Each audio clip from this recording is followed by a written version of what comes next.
South Carolina. This is the Wolfman Dan here on 13 o'clock live with the Hillbilly live stream from the Boondocks.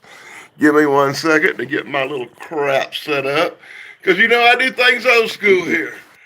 I got a projector camera, I got a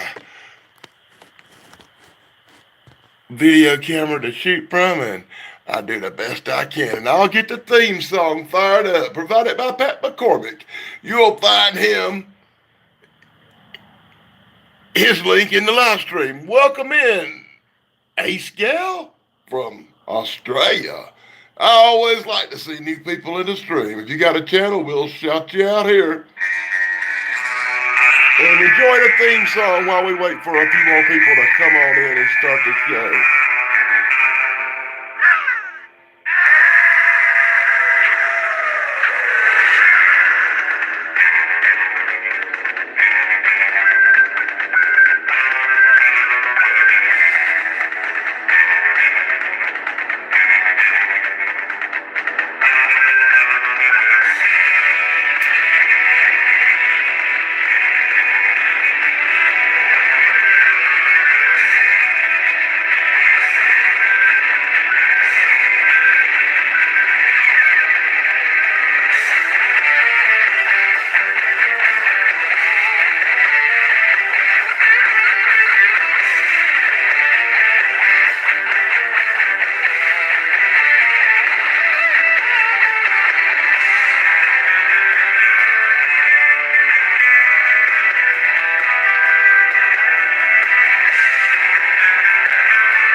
That's my friend Pat McCormick at the Golden Ranger TV.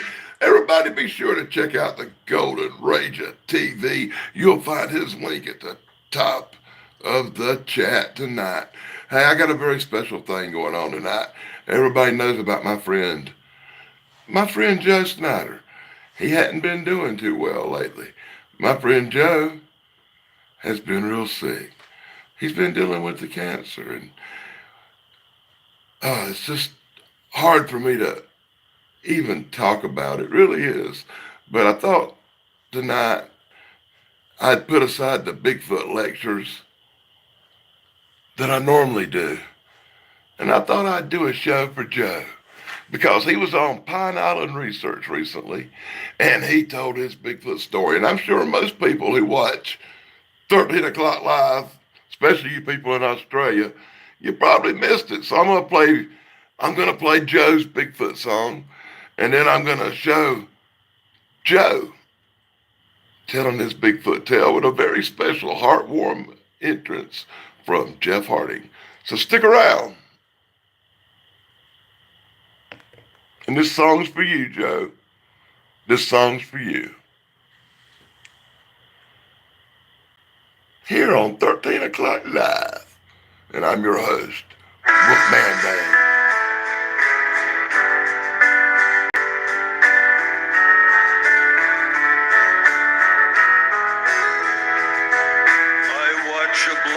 Sunrise, paint the morning skies with shades of flame.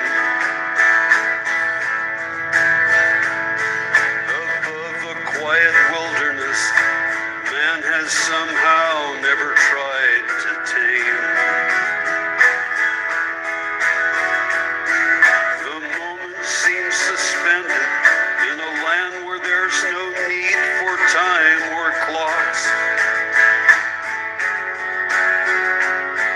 It's yesterday again to the boy who used to walk where Bigfoot walks. So many years have passed, I still can't believe it looks the same. As though it's been protected by a memory that kept it all unchanged. Tonight they'll sing my welcome, the spotted owl, the coyote, and the fox. They'll know that I've come back again to walk where Bigfoot walks. As a boy I knew these wild lands as well as any man. This was like my playground at the time. And times I faced the giant, I came to understand he'd go his way if only I went mine. They say you can't go home again, but going home is really in your mind. And I think it all depends on what it is back home you're hoping you can find. For me it's being free again, where there's no doors of steel and there's no locks. Free to be that boy again, the one who used to walk where Bigfoot walks.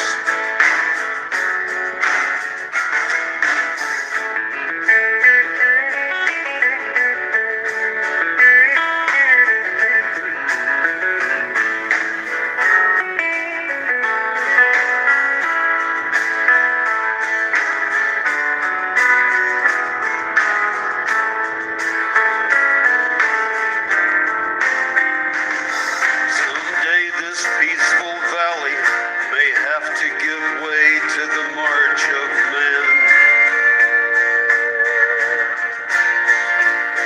And just become a memory to all of those who really love this land. But here today my soul soars among the eagles and the hawks. Today I'm going back again to walk where Bigfoot walks. And it just may be he'll know me as the boy who used to walk where Bigfoot walks. I dedicate that song to my friend Joe Snyder, who is the focus of tonight's episode. Hey, there's very few people that you can say on YouTube that you've known basically forever. A long time ago, I mean years ago, I was watching this stream called the Moglion Monster. My friend Moggs Oh, somebody will drop his link in the chat. If not, I will shortly. Anyway, I was watching Moggs do a show and I met Joe. And this is way before Joe ever had a channel. You know, Joe was just a regular dude like me. We shared a Bigfoot encounter. We talked on live streams. We hung out. Finally, Joe started his channel. And for years of my life, I have watched and talked to my friend Joe. So when he got sick, it really bothered me. And tonight's show is dedicated to Joe. He recently appeared on Pine Island Research with my friend Jeff Hardy. And what I'm going to do, with Jeff's permission, of course, and he did give it on his show, is I'm just going to run tonight, for those who missed it, Joe Snyder's appearance on Pine Island Research with my friend Jeff. One of the best shows I've ever sat through. And we'll get to hear Joe tell his Bigfoot encounter. And I hope you enjoy this as much as I did. And next week, we'll get back to a regular show with some cool music and sharing out people's links and all that good stuff. And I'll play some music next week. But this week, we're going to get serious. We're going to pay tribute to my friend Joe Snyder. We're going to hear his story.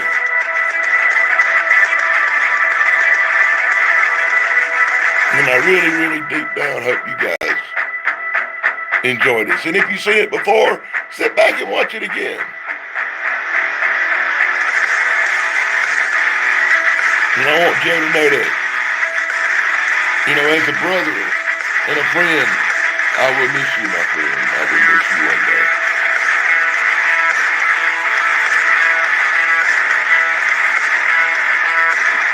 If I can get through this without crying. You know, he's got one of the best intros on YouTube. Don't you agree?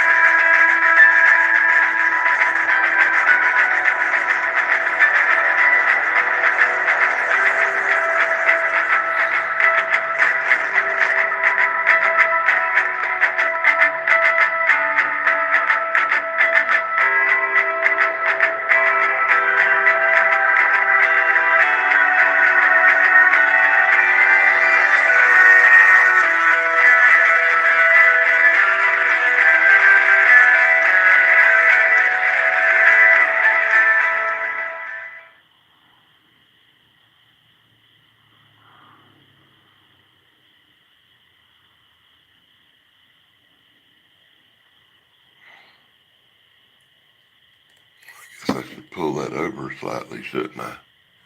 Eek.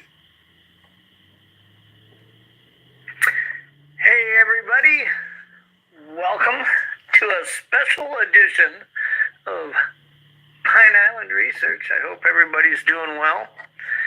I'm excited for tonight. We've got a whole backstage full of fine folks to join us. And it's going to be a good time. I've spent the last couple weeks guiding some elk hunters out in Montana and the Black Hills of South Dakota, and putting a lot of miles on these old legs here.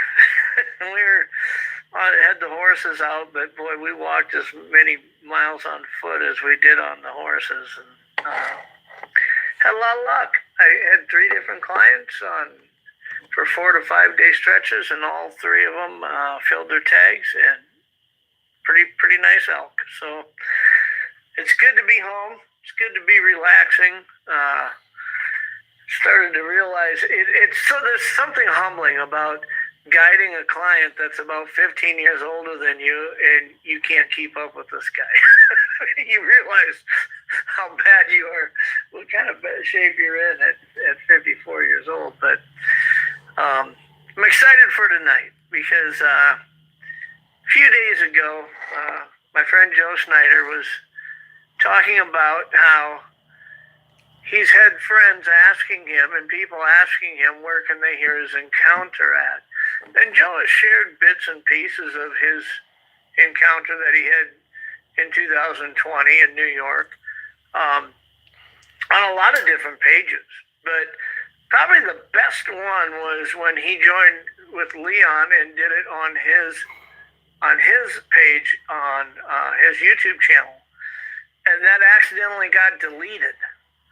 And so I thought what we would do is I offered, he had some different offers to do this, but I'm humbled that he chose to do it here. But I offered that maybe we could get Leon and Thomas and Jerry and Bill and just guys who've not only been fellow investigators and researchers with Joe throughout these years, but friends too. I mean, close friends. And we're all excited to have Joe join us tonight and share his encounter. For those who don't know, Joe was diagnosed with cancer barely 2 months ago. Went in thinking he had a broken rib, sore rib. By that night, it was really bad. Went to the emergency room. They did an x-ray and a CAT scan, and when they did that scan of his ribs, the top of his liver was just glimpsed in the bottom of that scan, and the little bit of it they could see had this abnormal shadow on it. And so they came back and did another scan of that area and realized that Joe had cancer. Since then, over the last those coming few weeks, we realized it wasn't just in his liver, that it had spread to his bones, his vertebrae. He had broken a vertebrae then and was unable to walk and get up. And his bones are very brittle. And he has been released from the hospital into home hospice.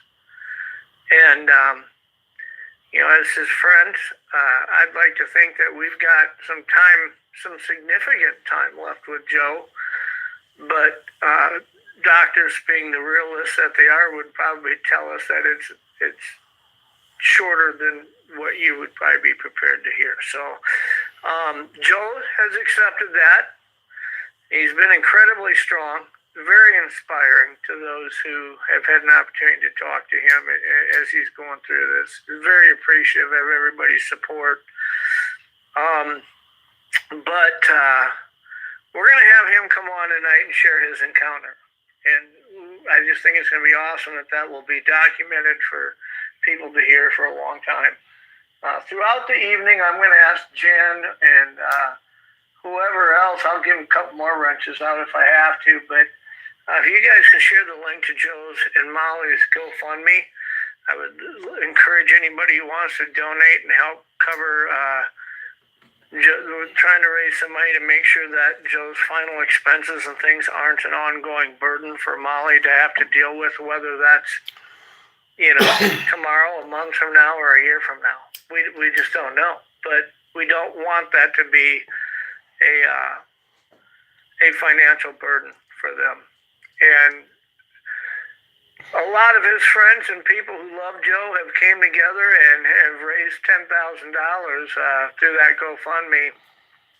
And I believe the goal was raise a little bit more just because of the costs that are associated with Joe's treatment. The main goal is to try to keep Joe pain-free while he is going through home hospice. We understand Joe's not going to get better, but we definitely don't want him to be in pain. So that's what they're working with, and it's not easy. Every time I hear from Joe, I hear about how he's dealing with discomfort and stuff. So it's going to be an ongoing battle for him. But let's go ahead and pull up. I'm going to pull up some friends here. Let's get Leon up here. Hey, Leon, how are you? I'm pretty good. Jerry up here. Hey, Jerry. Hey, Jeff, honored to be here. I appreciate you joining. Like the halo. Got Thomas Steenberg. Hey, Thomas. Hey, Jeff. Thank you so much for taking the time to be a part of this tonight, Thomas. No problem. And we've got Bill. How's Bill doing? Oh, I'm doing pretty good today. Like Jerry, I'm honored to be here as part of the show tonight. Yeah, we appreciate you coming and joining us. And we will bring in the man of the night. Let's get this switched around here now. I gotta It's get. Joe. There we go. That's good. Let's do that. Put him right in the middle here. All right, so Joe, you know, we start dealing with these late starts. We didn't want to start it too early because then, you know, our West Coast crew is trying to get on at 3:34 in the afternoon, you know.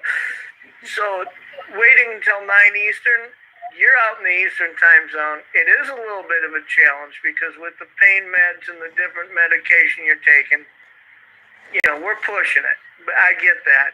And I just want you to know that not only have you been an inspiration to so many of us, we are so appreciative of you coming on here tonight and being able to share your encounter with us. I'm really excited to hear you share it again. I thought it was important. At first I didn't, because I'd already had that podcast with Leon and Thomas when I first told it. And the purpose of that whole thing was to show people that, like, they don't have to be scared of somebody talking or sharing their encounter in an interview kind of way, like Thomas does. There's nothing to be afraid of. There's nothing to be ashamed of. You know, I just wanted them to show people that, hey, man, if you've had an encounter, and it's weighing on your mind and you just need to get it out, then, you know, these are the guys that you should reach out to. Mm-hmm. Especially, like, if you're in their area, right? So that was what it was originally for, is to have those guys interview me, show that it's an easy process. Nobody's going to ridicule you. Nobody's going to say, yeah, nah, you're nuts, or anything like that. So, but unfortunately, as you said, because I recognize that I'm an intelligent person, but sometimes I can pull some of the dumbest crap that mankind's ever seen, and I happen to accidentally delete my YouTube channel, which had that on it. And so I was like, well, and other people started asking me here recently, it's like, where can I hear your encounter? And I used to be able to go, well, go to this show right here and you'll hear the whole thing. I can't do that anymore. And enough people asked that I said, you know, this might be my last chance to tell this to people that want to hear it. So, you know, here I am. Well, I'd like to think you're going to have 100 more chances to share it, but in the event that it is the last one, the one thing that I'm grateful for is that you choosing to do it here. I'm not a monetized channel, and I will not care. I will give complete permission for any other channel in this community that wants to share, whether it's this whole entire broadcast or parts of it. So you heard that, right? The Focus Crew wanted to re-air this at some time down the road. I'm not going to go after them and say, hey, that's my you know, I want people to see this. So I think that's one of the advantages of doing it on a channel like this. Come on, that was funny. Thank you. You know, I could have done it over on the Untold channel where I'm still got the keys to the car when I need to, but you know, I just don't want that to happen. And then somebody says, "Hey, can we show that on our channel?" You know, a year after you pass away, and all of a sudden you've got some monetized channel saying, "No, that's our material." You know. Yeah. But I think it's going to be interesting because what I'd like to do is just give you the stage to share the entire thing. And if at points in it you want to stop and maybe some of us ask you a question. I mean, I know myself and Leon and Thomas and everybody here has heard you share this numerous times, but I think it is interesting to be able to have maybe some questions asked, along the way to help people really kind of get it, and digest it too. So, but why don't you start out and tell us a little bit about, how you ended up in that area that day and what led to it? Well, actually, it was just word of mouth. Really, I'd heard that people were seeing and hearing different stuff in that area that was weird. There was an account that I had heard that some college students had been chased out of an area nearby that area. And so I decided to look out there to see if I could find a camping area close enough to there. And so I found a camping area near out in I always keep forgetting the name. West Almond. Almond. Which is Almond. Almond, they're not in that. Oh yeah, all right. West Almond, and so I drove out there to find a camping spot, and I was lucky enough to find one there in a place called Palmer's Pond. And so one day I was going out just for a day trip because, and the purpose actually of the reason I was going out there was to get this hiking stick that I liked. I'd actually bought this from a store. This wasn't like a hiking stick I picked up off the ground or anything like this. This was a hiking stick. It was special to me. And the week before, I had left it leaning against a tree because I had seen what I thought could be a Bigfoot print, a track. And there were quite a few, but they were all pretty messed up because there was about an inch of water on the ground. Because as I said, that part of April was really wet and rainy. So I found out that you can actually cast the footprint. Plaster of Paris will dry, even if there's water in the print. And this print was pretty deep. And I got out as much water as I could. And I poured the plaster of Paris in there. By the time, and I was looking around the area, but by the time it had gotten dry, I pulled it out and I looked at it and I was like, well, this thing, it didn't come out very well. And I'm like, well, that's not really telling me one way or another. I still have it somewhere in my office, I think it is. And I was hoping I'd at least be able to pull out some details like toes and this and that, but I couldn't. And so I accidentally left my walking stick leaning against a tree nearby. And I left the place with the print, and I was almost all the way home. This was like a 45-minute drive or so. And I realized, crap, I left my walking stick. And I thought, well, that's okay. Nobody's going to find that thing. Nobody knows where it is except for me. I'll go out next week or so and go get it. Excuse me, this medication makes my throat dry. Yeah, don't worry about that. If you need to take a break, you let us know. So anyway, I go back out there, and I think it wasn't the next week, because that was a second week. So it was about a week. I went back out there looking for my stick, and as I get into this area, and the way you gotta drive in You drive in all the way down this road and it dead ends. And my camping spot that I always camped in was right there, and there's a little loop you could loop around. Well, I drove my Jeep in there and I looped around the loop and I parked so I was facing outward.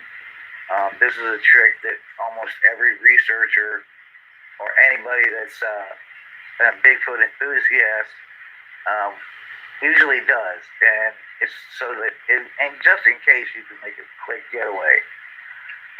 So I parked my Jeep and I got out of the Jeep and I started heading over in the woods where there's this little overgrown trail, and I'm walking down this trail, and it wasn't very far, but I'm moving slowly. I mean, old fat man walking through the woods. I know I'm making plenty of noise, and as I'm walking down that trail, I'm looking for this tree, right? There was a tree that I had noticed that forked at about 7 or maybe 8 feet up, and it was a hardwood tree, and in that fork there was a whole bunch of pine boughs. Now, there's a lot of things in nature that could do that, but I thought it was weird because I didn't see really any other pine trees close enough to where it would be feasible if they got blown in there, but I don't know. But I know that when I see that tree, I need to turn slightly to my right to go in the direction where my hiking stick was. And so as I get up towards that, I looked up at the tree, and then I looked down in front of me and took a step, and all of a sudden, this deer just exploded out of the grass in front of me, and it was only about 20 feet in front of me, this deer. And I mean, I know I looked right at this deer and did not see it laying there. And it exploded out of that grass and ran to the left. And as soon as that happened, if this was all like, I mean, it happened like with a quickness. The deer jumped, I was looking at it, something screamed on my right. I snapped my head to the right, and there was this thing standing there, and immediately I threw my hands up because I'm like, what the hell? I threw my hands up, and I went, I'm not here to fuck up your day, big fellow. And I started to take 3 steps backwards real slowly. I don't think I could have run if I tried to, because this thing was huge, man. I mean, huge. And I was trying, as I made my way back out to my Jeep, trying to keep this thing in my peripheral vision. Of course, after a while, the trees getting away, and I lost sight of it. And so I kind of picked up my pace. And I got back out to my Jeep, and I got in my Jeep, and I looked back at the tree line, and I was fully expecting to see this thing standing in the tree line looking back at me. But there was nothing there. So I got my Jeep, and I went to start my Jeep, and my hand was shaking so bad that I could not get it in the ignition. And so I sat there for a while, waiting for my heart rate to slow down. And the whole time I'm sitting there going, what the fuck just happened? I'm like, what the fuck was that? What was that? Was that a fucking Bigfoot? And I'm like, nobody's gonna believe this. And I just sat there waiting for myself to calm down. And when I finally did, I started my Jeep and I got the hell out of there. Not worrying about that hiking stick at all. And it was about 3 weeks later that I did attempt to go out there to get that hiking stick again. And I was still, 3 weeks later, I was still on edge when I went out there looking for that stick. And truthfully, I was expecting this thing to pop out from behind the tree and grab me. But it didn't. I actually found my stick. It was right where I thought it was. I grabbed my stick and I was like, okay, let's get the hell out of here. And I beat feet back to my Jeep. and I went home. And that was the most terrifying thing I've ever gone through in my life, I think. I mean, barring, of course, that they diagnosed me with this cancer, but I mean, it was close second. What's that? Close second. Yeah. Close second place. I mean, it was terrifying, man. I mean, this thing was huge. Yeah. Covered in black hair, you know. I've got a question for you, Joe. When you are describing how when it was in front of you and you're going through your brain of what is this, did you find yourself going through your brain checking off what you knew it wasn't? You know what I mean? Well, yeah, subconsciously, sure. I'm like, there's not a bear, it's not, a deer. But that really didn't take place until after I was in my Jeep. When I was actually standing there and threw my hands up in the air and went, whoa, big fella, I'm not here to fuck up your day. The only thing I was thinking at that point is, I wonder if he's going to let me leave. You were 100% positive at that point that you weren't looking at a human being. Is that correct? Oh, absolutely. I mean, you knew that the proportion-wise, as if there's no way this could be a guy in a ghillie suit or anything like that. Absolutely not. There's no way, man. There's no way. I mean, but yet here I'm like, what was that thing? Because it did not fit. You know, I've been doing this since I was 14 years old, really. I've been interested in this and investigating this. And, of course, along the way, you get a lot of reports and you see all the stuff, especially now online. But I realized that I was expecting to see something totally different than what I was seeing. You know, I was like, what the, and I mean, to this day, I really don't know what it is. I know it's a hominin. It leaves big tracks. It's hair all over his body. And people do call them Bigfoot, so, I mean, I'm what curious. else was it? I mean, I'm curious, Thomas, when you've gone through and investigated so many different encounters that when you hear an encounter like this, right away there's probably certain elements of it that trigger a comparable to some measure to other ones that you've heard. And then there's always certain elements that maybe are unique to it that maybe aren't as... Are there elements to Joe's encounter that you think are kind of stuff that you tend to hear in these accounts? No. Joe's encounter is a very rare one where he's basically within stone's throw distance of the damn thing. Yeah. But if I could indulge your patience in the panel, and it's up to Joe. I have my standard questionnaire in front of me here, Joe. Sure. And if you like, and everyone has the patience for about 10 minutes, we can go through it. Yeah. I think that'd be awesome. Yeah, that's the way. And you have already answered question 5, which is describe the incident for me. Did you put him on a bigger window like you did earlier there, Jeff? It's just like, you want me to put Thomas on one, you're saying? No, I talk with Joe. Or Joe? Yeah. Okay. But if the panel agrees, we can do this. And if Joe, if you feel too taxed or anything like that, for God's sake, speak up, all right? No, I think I'm okay. In fact, I thought that was a good thing. So Okay. you could see how the original time was conducted. So Right to that. This is basically the same questions I asked you a couple of years ago when we were on Leon's program, if you recall.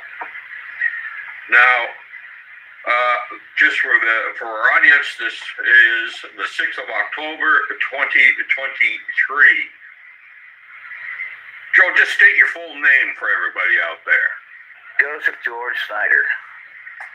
I noticed you wear corrective lenses, Joe. Were you wearing them at the time of the incident? No, I've just started wearing them recently because the medication that they now have me on makes my eyesight blurry, so I have to wear reading glasses when I read. So you didn't need glasses at the time? No, and I wasn't wearing glasses, yeah. Okay, so what age were you at the time of the incident? Oh, let's see, 3 years ago, so that would have put me at 56, right? Yeah, because I'm 59 now, minus 3, so I was 56, yeah. Okay. Where in your state did this incident occur? In Allegheny County, in a little place called Palmer's Pond State Forest, in West Almond. Do you remember the date? Not the exact date. I know it was like the third week. I think it was maybe a Wednesday or a Saturday. But the date didn't stick in my mind. In fact, I didn't even think I knew what day it was when I first started walking out there. And this happened in 2020? 2020 August, yeah. Yep. Was it at night or day? It was daytime. What time of day was it? When that happened, I'd say it was getting close to midday, yeah. Okay. Can you describe the general area for us? Was it forested? Was it clearing? What was it? Oh, yeah, it was heavily forested, yeah. Yeah. Why were you in this area and what were you doing? Oh, well, that day I was just out there to find my walking stick or hiking stick that I have a kind of a emotional attachment to. Okay. What distance from the subject do you think you were when you saw it? About 40 feet. What color was it? His hair was black. Yeah, it was black. The day was overcast, and it wasn't raining at the time. I mean, I always thought that, well, it could have been dark brown, but actually it was black. I couldn't think about it. It was actually black hair, covered in black hair, hanging in his face and down to his shoulders. Okay. What was your first impression? Exactly that. Holy shit! What am I looking at? It was. And my next question. Yeah. My next question is, how do you react when you first saw it? That's exactly how I threw my hands up like this, and I was like, "Whoa, big fella! I'm not here to fuck up your day." And I just started taking 3 steps backwards, real slow, and trying to turn to my right towards where I had to, towards my vehicle. And of course, after a while, I couldn't see him. I couldn't keep him in my peripheral. I didn't hear anything crashing through the forest or anything following me. So by the time I got out to my feet, I was actually in kind of what I would call a fat man jog. Just sitting in my Jeep. What was it doing? Well, for all intents and purposes, now that I have been through the whole thing, I believe, I can't say I know that's what it was doing, but I believe it was following that deer that was hiding in the grass. Let me rephrase. What was it doing as you were looking at it? Oh, just standing there. Okay. And you could actually hear it breathe. It was like a really heavy. Was it hairy? What's that? Was it hairy? All over his body, yes. Little thinner on his chest area, but hair everywhere else. And the hair was all black? Yep. Did you notice the color of the skin at all? The skin wasn't too much. It was dark as well, the skin. Okay. But the skin wasn't quite as dark as the hair. It's kind of a black ashy color, I would say. Did it stand upright? Yeah, it was on 2 feet. Did you ever see it move? No. Did you ever see it go down on all fours? No. How tall do you estimate the subject to have been? Well, I later did some measurements out there the best I could, but at that time, I thought it had to have been somewhere around 7.5 foot tall. Because I'm 5'10", and we were on pretty level ground, and that thing looked to me to be at least 18 inches, 1.5 foot taller than me, which would have put it right around 7.5 foot. How much do you think it weighed? I'm not good at measurements of weight, but for that guy, I would say anywhere from, because he was huge, he was wide too. I would say somewhere around 600 to 800 pounds probably. Mm-hmm. So it seemed very heavy? Oh yeah. How long did you see the subject for? You know, I only saw it really after I threw my hands, well, originally looked over and threw my hands up. I mean, I might have seen him for about 2 minutes or so as I was backing up, trying to turn and walk in the direction of my Jeep. Okay, now, why did you eventually lose sight of it? Did it leave or did you leave? I left. Did it see you? Oh yeah, it definitely saw me. It was staring right at me. And what was its reaction? I think it was irritation, because the expression on its face seemed to be like it wasn't happy that I was there. Mm-hmm. Did you see or notice anything particular about its facial features? Yeah, it had really dark eyes. Now, I think it's only because the brow ridge, and that's how I knew it wasn't one of a Homo sapien, because it had this really pronounced brow ridge, and his eyes were very deep set under that brow ridge. And he had a kind of a flat nose. It was wide and flat, but it looked like ours. It did look like a human mouth with the nostrils pointing downward. And his lips, I didn't even see lips. It looked like just one straight, line. It was actually a frown, all the way across his face, basically. Okay, you answered the next question. Oh, sorry. Could you tell if it was male or female? I'm pretty sure it was male. How? I didn't see any breasts or anything. Can you describe the arms? They were kind of long, and there was longer hair on his forearms than there was anywhere else. And he also had longer hair on his shoulders. Okay. Do you notice anything about the hands? I didn't really see his hands much because at the time I was more focused on looking at him and trying to figure out basically what's going on here. Mm-hmm. So I didn't really see the hands all that much. Did you see the full figure, or was it obscured by anything? Yeah, I mean, he was standing, there was some long grass and weeds in that area. The same thing that the deer had been hiding in that I didn't see laying there, originally. Could you see his feet at any point? No. Did you smell anything before, during, or after? That was odd, but no, I didn't smell anything. All I smelled was forest. Okay.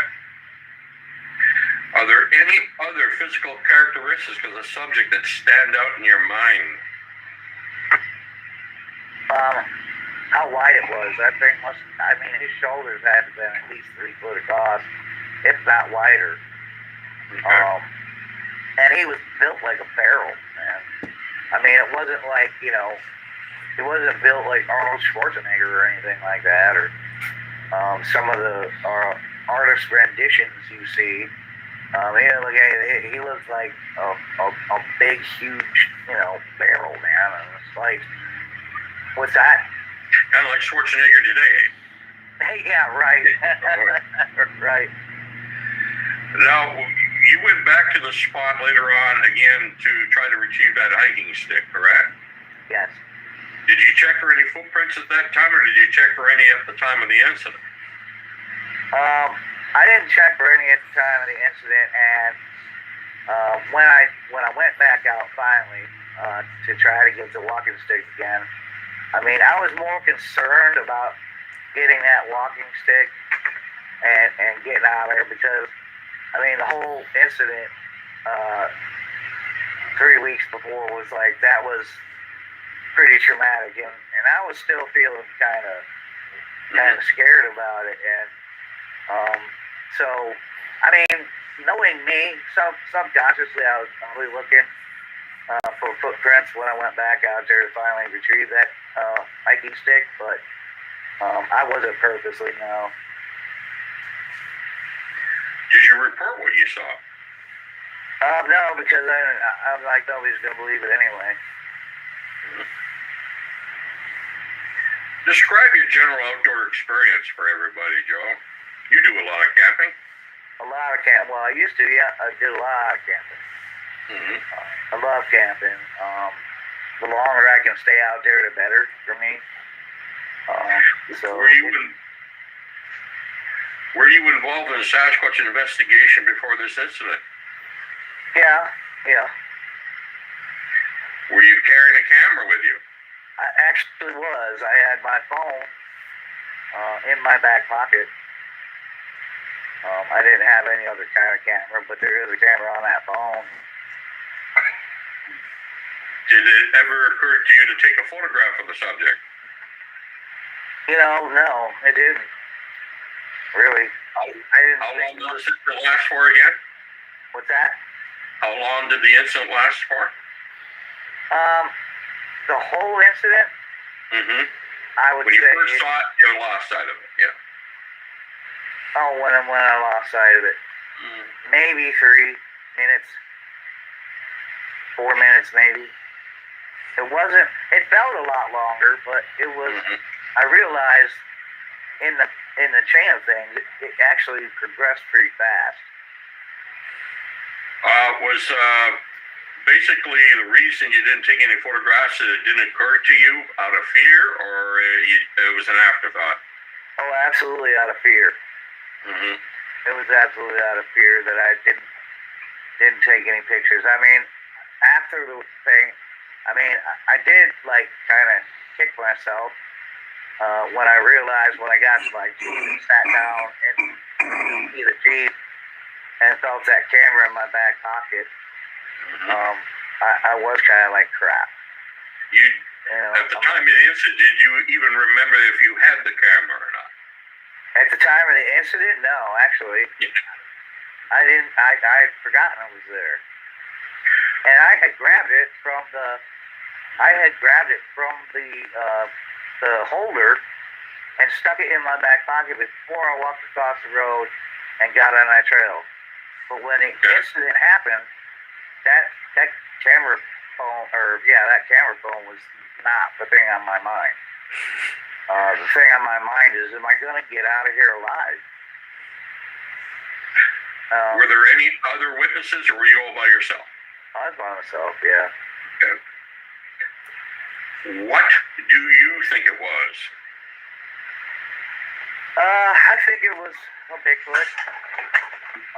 What everybody calls Bigfoot anyway, but since I don't know exactly what they really are, I call it hominin X, because I do know that it was a hominin.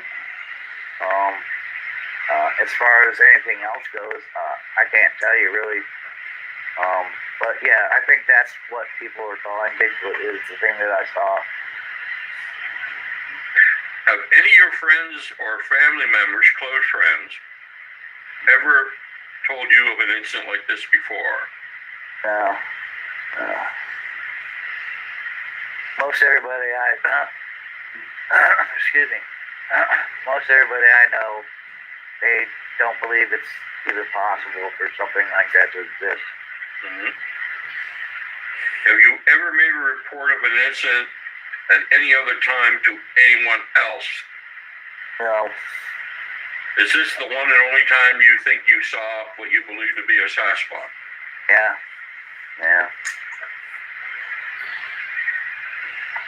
You get the walking stick back. I did.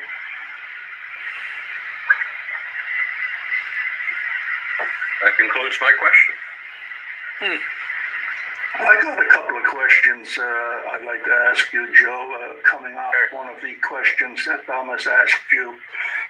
Now, just for clarity's sake, at the time, you said that you were an active investigator at the time of your incident? Yeah, I would have considered myself an active investigator, yeah. Did you know any other investigators in that area where this incident happened? Yes, I've been out in that area with Mike from Tactical Bigfoot Research. I took him out there to show him the area where it happened, and then we checked out some areas nearby. We checked out the area where the people said they'd been chased out by something running through the woods. Is pretty much what that report was. Something huge running through the woods, and it chased them out. They got scared and they ran away. And Mike and I have been out to that. And that's not too far away as a crow flies from where I had my encounter. Well, we know that something like that, then usually that spreads like wildfire. Like if I was up country inside grizzly, I would think, what the heck is a grizzly doing here? Where's it coming from, and where's it going to, and why the heck didn't anybody tell me there's a grizzly in the area? Because stuff like that, it hits the grapevine, you know. And so when you had this encounter, there was no reports out of that area whatsoever. Nothing that would make you think, I might find something here. Well, yeah, no, there was nothing that, the area where the reason I decided to go to that particular area was that I'd seen it, I think probably on the BFRO site, and it had said where, but the place that the report was private property. So I started choosing areas that were at least close to there. So there was a BFRO Class A encounter on private property, not too far from where your sighting was. Okay, so you had a chance to think about it after it happened, the next day or two or whatever. Did you try to figure out what the attraction was for this creature to come into that area? What features does that area have that would be, Well, would attract a Sasquatch? Well, in your opinion, there's a big, huge pond there, which has fish in it. There's also plenty of cattails, which I think that they would readily make a food source by eating the roots, because even we can eat the bulbs on the end of a cattail. And, the deer. There's plenty of deer in that area. Yeah, I sort of skipped over the obvious. The deer was right in the story. But, yeah. Okay, that's all I have for now. I have just a follow-up for clarification with Jerry's. The BFR report, is it the same as the 4 students that got chased out? Is that what the report was, or is that a different? No, that was different. Now, that one about the people that got chased out of that area they said something big and hairy, because apparently it was dark. It was nighttime, but all they could see that it was large, and it had made a lot of noise, and it was yelling at them, and they got scared and got in their cars, according to them in that report. This was told to me by a volunteer fireman. Not that I'm trying to say that gives it any more credence. That's not what I was thinking then, but it was told to me by a volunteer firefighter. And that's what he told me was like, well, yeah, they were there. Maybe you want to check out that area, he said. So, how many, like, what's the time span from your encounter to that story, or when that had taken place, that came into that guy? A couple of years, a couple of weeks, a couple of months? You mean the one about the ones that got chased out? Yeah. And mine? He didn't actually say when it was. He just said that they used to, people party out there all the time. And they always have a bonfire right there at the end, because the road, again, like the road I go into my campsite, this one again also has like just a loop around. It's a dead end, it's a loop around. And within that loop around, there's an area where you can see that people burn big bonfires sometimes. Yeah. So there's no date. You don't have a time or a date. I don't have a time for. No, I don't. So part two of that question, Joe, sorry, is the report that's BFRO. What's the date on that one? What year? What month? Oh God, I don't even remember the date, but it was a while. That one was a while ago. Okay, all right, no, that's good. Okay, the other thing I want to ask you too is you were saying that the original report with the kids was on private land. Is that right? In the BFRO. Okay. Private land. And so you weren't actually in the private land. You were on kind of the boundary of it, right? I was probably, I'm like at the edge of it, right? Okay. Kind of thing. I looked at a map to see what areas that maybe could there be Sasquatch there, and I picked the closest areas to it that I was able to have access to. Sure. Okay, well that's it for me for Rick. Now I got some more I want to say, but Bill, did you want to say that, some or Jeff? Or? Yeah, I got a couple of questions. Joe, you said that you were scared of being snatched up. Did the figure make any sounds, growl, or make a movement towards you, or anything that would indicate aggression, or what was making you just feel like you were in danger? Well, it did make noise. I mean, it screamed. It sounded like it screamed twice. And I thought that it threw something, because it sounded like something hit the tree nearby next to me. But I never found anything that it threw. So I don't know if that noise was it actually throwing something, or it was making a noise with its mouth. I never saw it do this, because it wasn't until after these noises, it's when I snapped my head to the right to see what it was. And just the general demeanor of this thing standing there, looking at me with like I said, it was like a frown to me. Like it was not happy. And it was so big. I mean, it could have taken just a couple of steps if it wanted to, and it could have been on me, but it never moved. At least not while I was there. I'm sure because, of course, it moved later on, but it never moved towards me. Yeah, these sounds were just after the encounter, not while you were looking at it. It was not while I was looking at it. It was after I scared that deer up out of its hiding spot, and then right as that happened, I heard these screams and that noise. I snapped my head to the right when I saw that there was this big 7.5 foot hairy thing standing there, and I threw up my hands. I never saw it make a noise. It never opened its mouth when I was looking at it.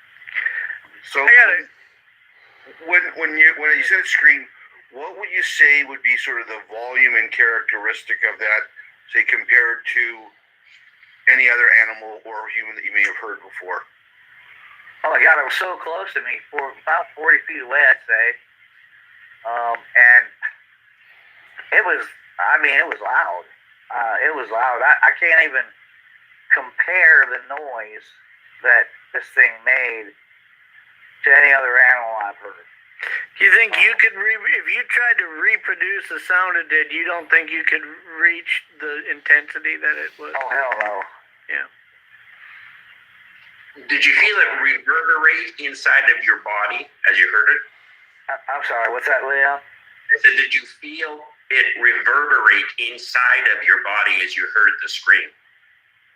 Kind of. I mean, I wasn't really focused on it, but yeah, I mean, it was so loud that it was in my eardrum.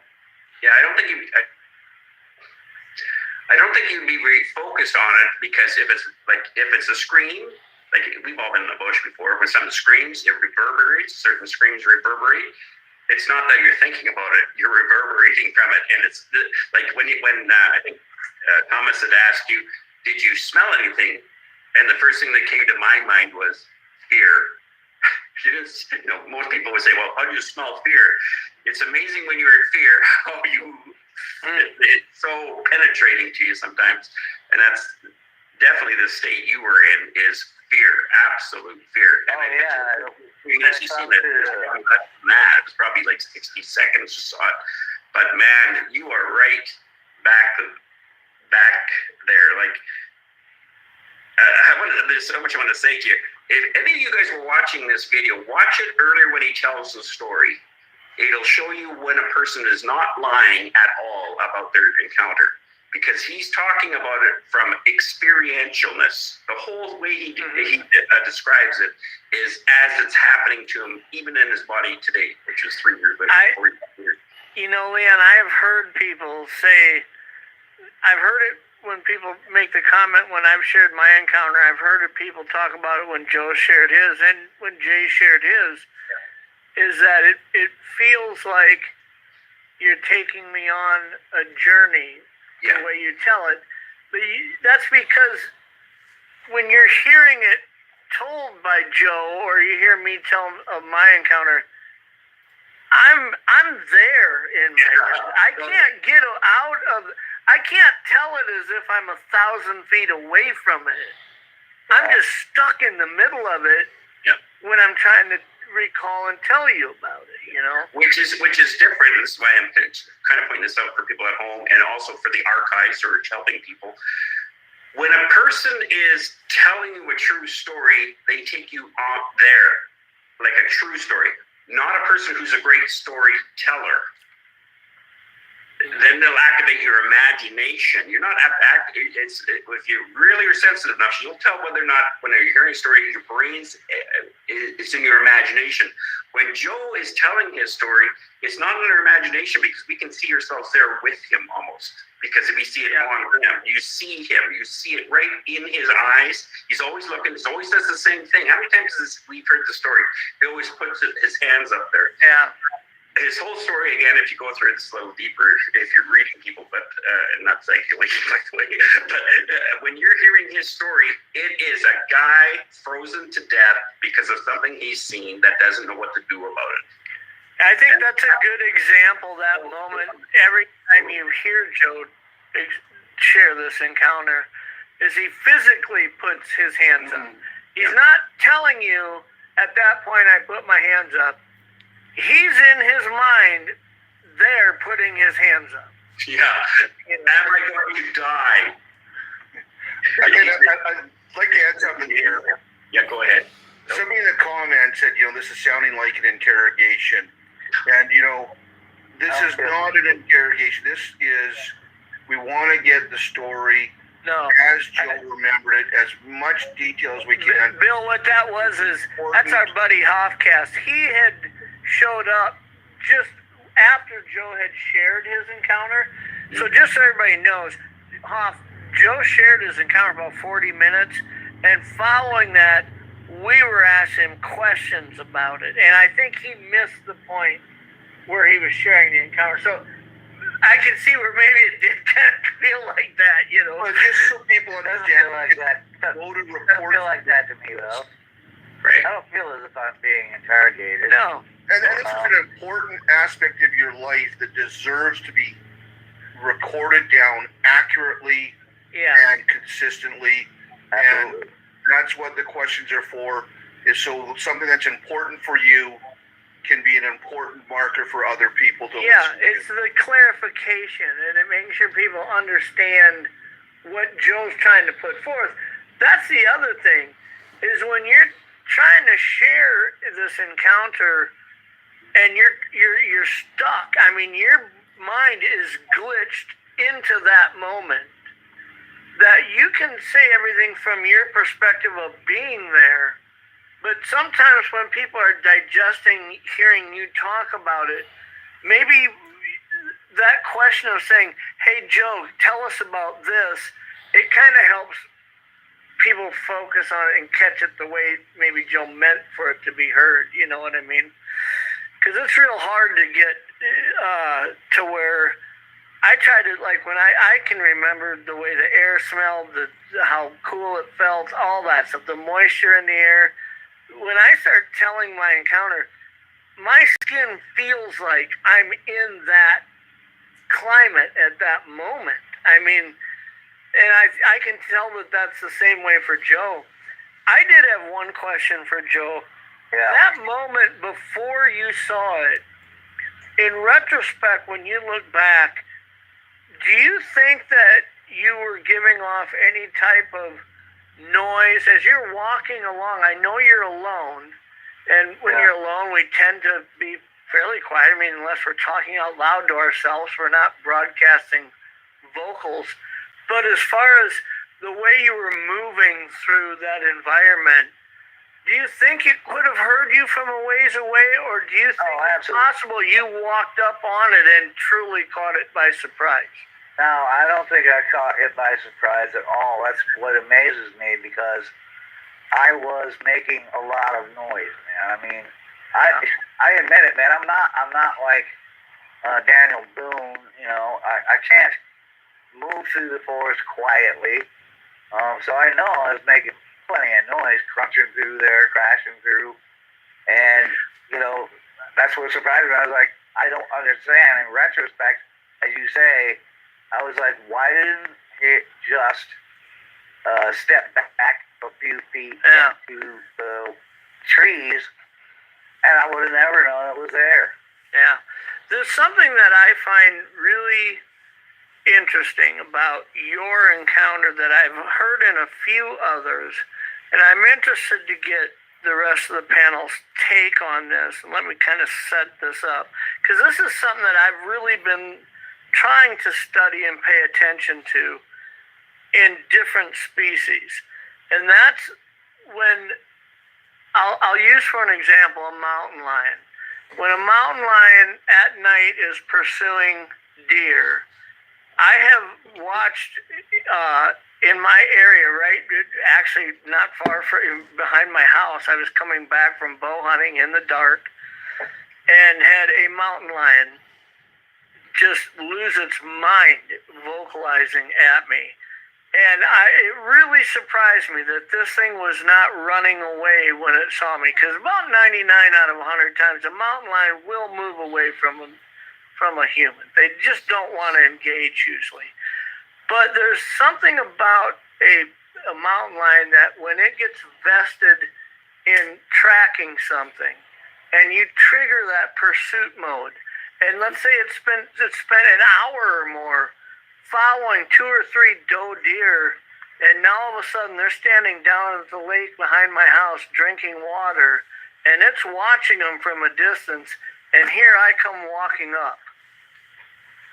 That animal normally might just run away from me, but it's looking at those deer saying, these are mine, you know, get the F out of here. I've been pursuing these for an hour. I'm vested in this, and it takes a different stance towards me walking up than it would if those deer didn't exist. It might look at me and say, I'm out of here, right? And we see that in different apex animals that will pursue, that it's very hard to break that pursuit of them. It's almost like they develop this ownership of I'm closing in on this animal that I have been following and pursuing, and here comes this human. I'm not just running away here. And I kind of look at your deal here. Had this, we're getting a little hypothetical here, but had this creature been pursuing that deer for some time, and now that deer's hiding from it, laying down, bedded down, hiding, thinking that it's not going to find it, and it's zoning in on it, and here comes you.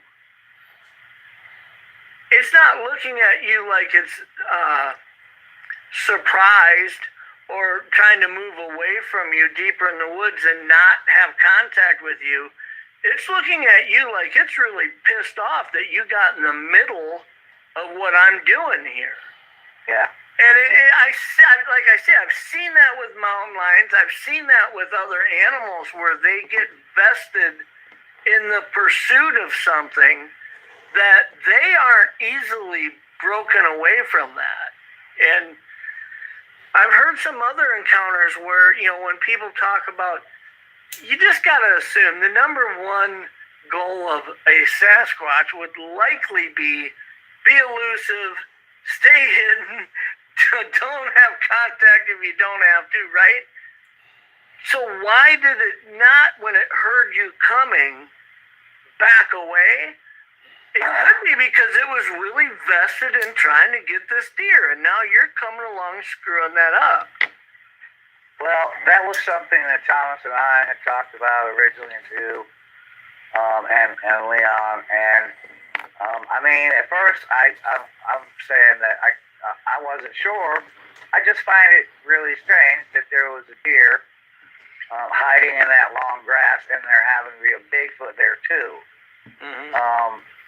And after I had Mike Ann out there from Tactical Bigfoot Research, he was taking a look at the spot, stood in pretty much what I'm sure was the spot that Rasta, as I named it, because it was there, was standing in. He started looking at topography, stuff that I'd never even thought of looking at. He started looking at the topography, and that was like, I wish he was here to explain it, because he was like, what you got here, it looks like this is an area where they're pushing it to some other point. It's a choke point, is what he was saying. He noticed different things about the topography that didn't look natural, and so that kind of furthered my belief that deer had to have been being followed by that thing. Mm-hmm. Mm-hmm. And yeah, I was probably mad because I walked in being loud and I just messed up something that, you're right, he could have been following that thing all day, Jeff. He could have been pushing it to a couple of others, at some point. Yeah. Which, I can't say that before because he was the only one there. I didn't see any others, but I don't want to seem as if I'm like speculating when you draw that idea or that hypothesis. But if there's one thing we're probably all going to agree on is that in order for this species to survive, it is the best at remaining elusive. And I would say for every encounter that somebody has seen one, there's probably 1,000 times where they've withdrawn into the woods and they saw a human, but that human never saw them, right? They remain elusive.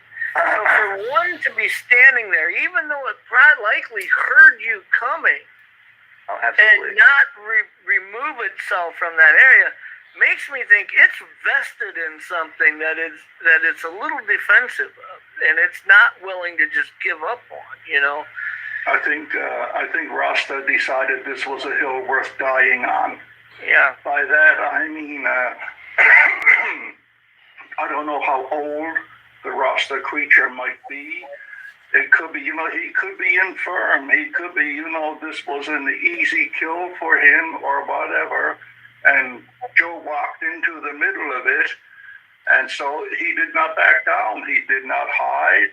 He stood his ground to say, move along, don't get involved. This is between me and my Neil.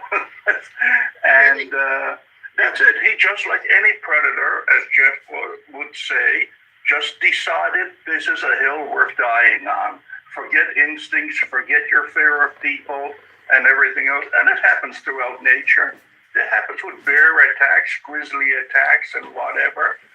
Animals that will usually shy away from you, you have the unfortunate luck of coming across it one day and it doesn't shy away from you, and you're in big trouble. Or there's some animals like, for instance, a mountain lion. I've spent so much time around mountain lions, tracking lions out in the Black Hills.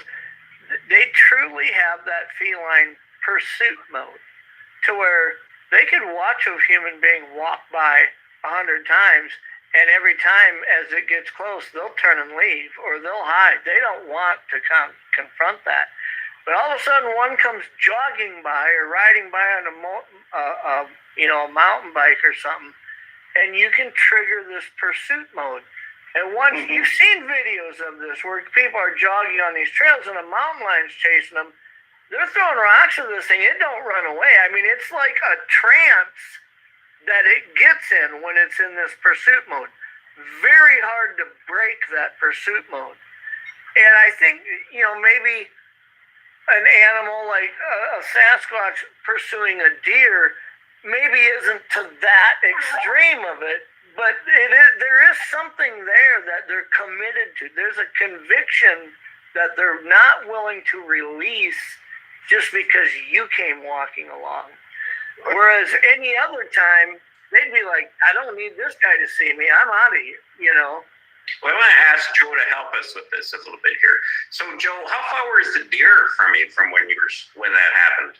How far was the deer? Yeah, when you first. About Okay. 20 feet in front of me.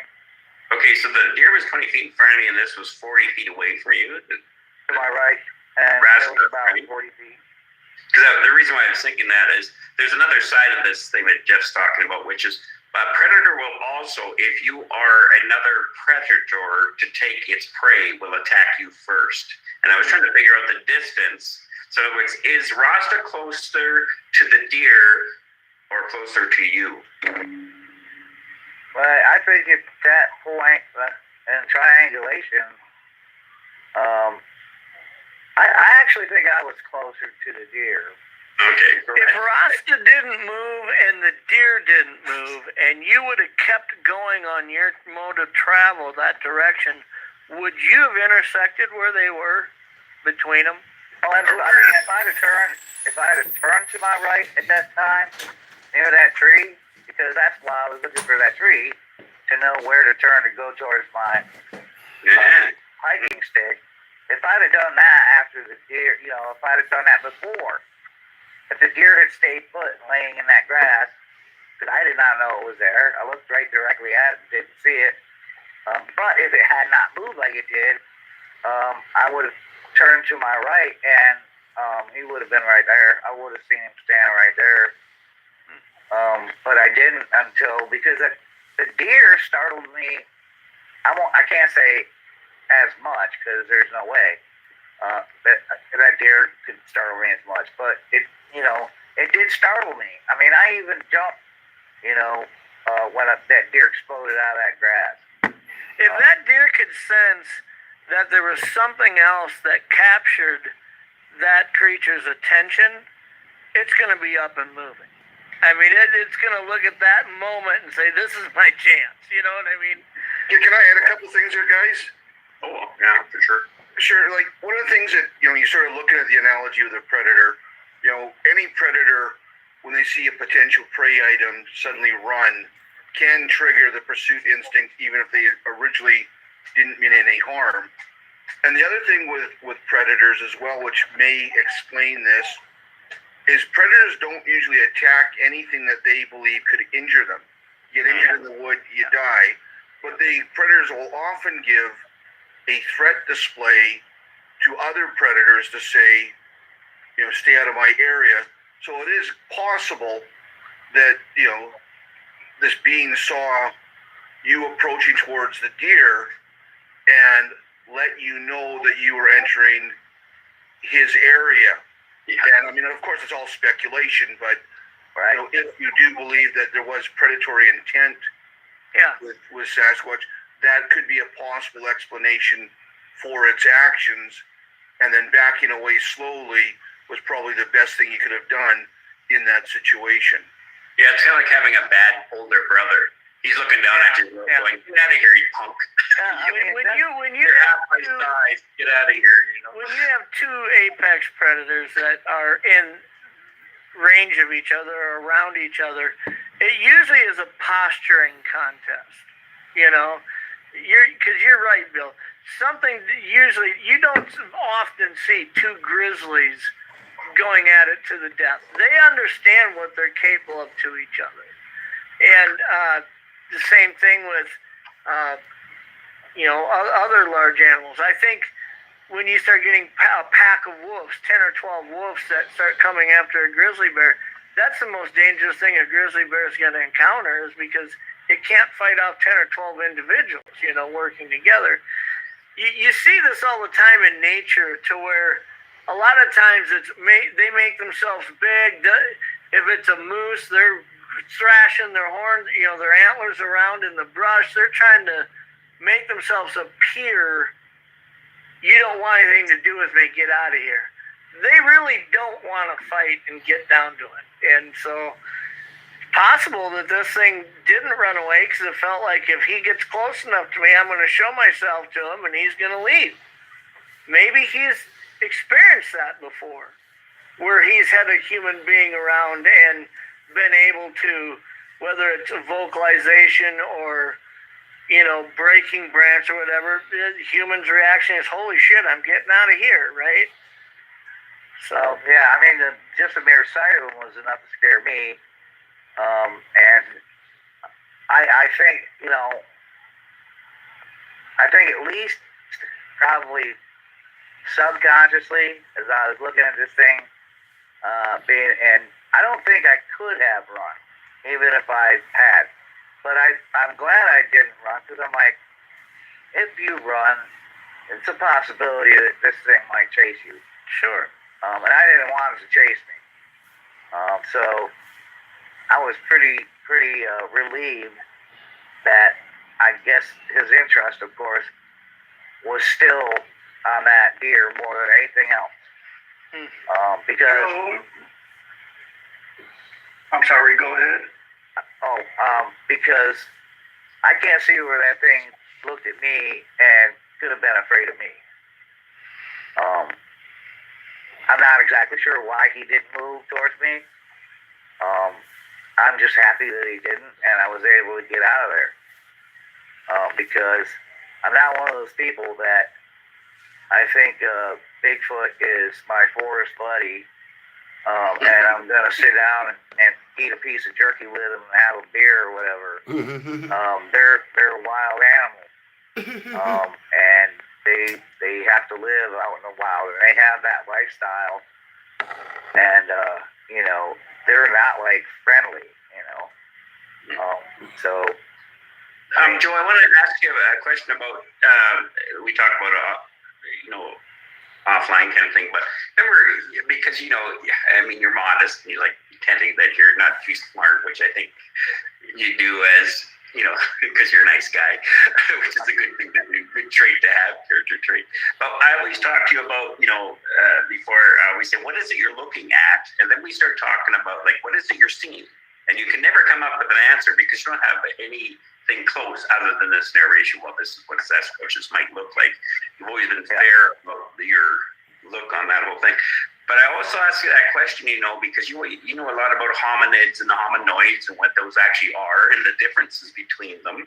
And I would say, where do you think what's been in the tree in there? And you'd always come up with, I don't know, it might be blah, blah, blah, blah, blah. I just want you to share a bit about your ideas on that, just for the record, so maybe it'll give somebody else a better idea, a different idea, a new idea. You understand what I'm asking? Yeah, I think I do. My hypothesis, from what I've seen, just by the way the face was shaped, the brow ridge, the way the skull was shaped, I would have to, and I think, in my hypothesis, that they do belong somewhere in the evolutionary tree of hominids, us and the great apes that now exist, etc. I'm not exactly sure where, but it could have split like way back, like it could have split off of one of the robust Australopithecines and went their own way, or it the way it looked. I mean, it could have. I mean, it could have looked like it could be an offshoot of a lot of them. Actually, that brow ridge and the way that the head was not pointy. It wasn't round like cars, right? It was kind of a sloping forehead and kind of a, it wasn't conical shaped. It was like almost, you would say, egg shaped, I guess. I mean, it could be an offshoot of Heidelbergensis. So when people want to argue, and I hear this all the time from people, oh, they're humans. It's like, do you know what the definition of that is? I'm not saying that they couldn't be human, aka they belong in genus Homo, but I don't think they're Homo sapiens. They could be offshoot of Supplies, PR, between 29 BNB, TWJ, sorry. and 81J, 40 BZS, We're not answering that. I don't know who it is, but I get a kick out of it, anyway. Joe, when people say it looked human, but it's not an ape. They don't realize, humans are apes, I mean, Which is really ironic because technically humans are apes. yeah. We are apes, and I'm not exactly sure where it belongs in that evolutionary tree, but my hypothesis is, from what I saw, that it is somewhere in that tree. I would need much more evidence to figure that out. I would have to have a skull or a living specimen would be great. Yeah, that'd be ideal, wouldn't it?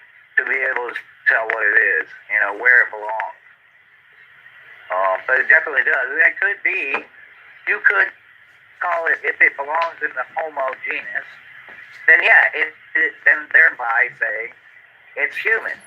But there are other hominins that were humans that weren't Homo sapiens, right? So you've got Homo erectus, that was a human. It wasn't like us, but it belonged in the group of humans. When it comes to Bigfoot, I mean, I gotta be honest about it and go, I don't know, man. I don't know what it is. I'd need a lot more stuff to compare. And of course, I'm not gonna get a chance to do that. So I did the next best thing, and wanted to come back and tell my story. Now, there's no way at this point that I can prove to anybody that Bigfoot exists. I can't prove that my encounter happened. But I will go to my grave knowing that these things do exist. And so that being an answer for me, there's that. And I want people to, if they can get something out of my encounter, maybe somebody's had one that's similar, and they're very traumatized by it. Maybe they can listen to mine and at least get something there to be like, oh wow, so I'm not crazy.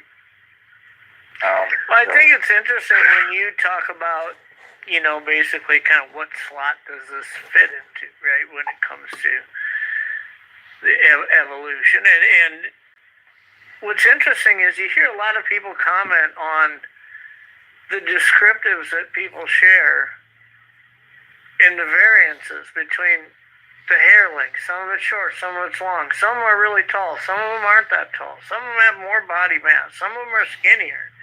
And you hear all these variances and you start wondering, are we talking about the same creature in all these instances? Right. Yet when we look at ourselves as humans, and you think a 4.5 foot tall Aborigine from New Guinea or something standing next to Shaquille O'Neal, you wouldn't think those are the same creatures if you didn't understand the parameters of human beings, you know. So the variances that we show as humans when compared to each other, I think does make it a little bit easier to wrap your head around the variances of these descriptives that we hear. I think they are all the same creature. That you know, it's just whether, you know, what slot they fit into. Are they? I've heard you speak an awful lot on a lot of your different shows, Joe, on your intricate thoughts on Hey, what they may be. I just got a message that my battery's running low on this laptop. Okay. So I don't have much time to go to. You guys, energy saver turned on. Well, that's good. Well, after you leave, we'll probably talk about you for a little bit more. Well, I mean, but is there anything you'd like to say before you go? I could use my phone and come back on. But, Sure, do that. No big deal. Yeah. If you'd like, I mean, I could. Friday night, we got all night. But I like Jeff's idea. I'd like you to talk about, look at, from a dying man's voice. Now, I can joke with Joe with this because we talk about everything. So, from a dying man's voice, what advice would you give everybody out here, man? You've been in for a long time. You met some good people, crazy people, nut job people, decent people, high quality people. What do you think? And on top of that, you've seen what's been done for years and what you feel works and what you feel doesn't work. I mean, that's got to factor into your advice too, I would think. So what advice would I give people? Is that what you asked? Yeah. Oh, come on. I know you got stuff to say because we talk about it all the time. So tell what you want to tell us. That's what we need to do from your perspective. I'll tell you what you need to do. Stay critically thinking. Keep a good, healthy dose of skepticism. And, you know, maybe there's some people out here that are out there that are going to be like, oh, that guy, I liked him until he said that. Don't believe all the bullshit that you see online, man, because, I mean, that's basically what it is. It's bullshit. It's just like Thomas says. To me, I'm looking at it, and it's the inmates are running the asylum now, you know. And if you want accurate information, or at least something that is honest and not blowing smoke up your ass, the people you should be watching are people like the Book Loss crew and Thomas Steenberg and Leon and Steve Coles, and there's all kinds of people I can name. I can't name them all off here, but yeah, I would say follow them if you really want reality. If you're in it just for the entertainment, okay, fine. You can have that if you want it. But I don't. I want reality.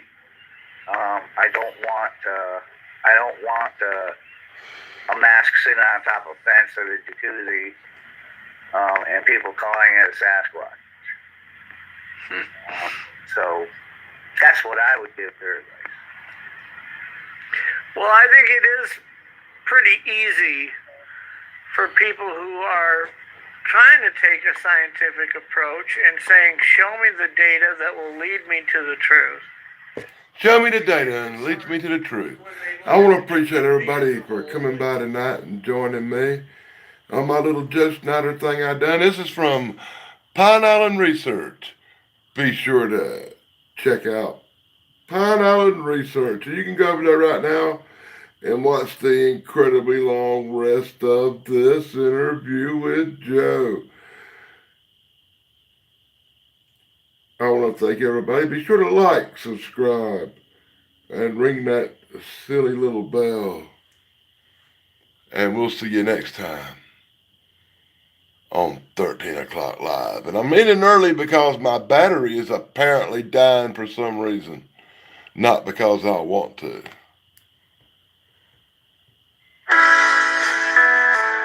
Happy trails, everybody. And I tribute this song to my friend Joe. And it will die here in a second. Paint the morning skies with shades of flame. Above a quiet wilderness, man has somehow never tried to tame. The moment seems suspended in a land where there's no need for time or clocks. It's yesterday again to the boy who used to walk where Bigfoot walks. I don't know why, really. I usually get So many years have passed. 2 hours plus, and it's just dying early tonight. It looks the Probably same. because it's so freaking cold.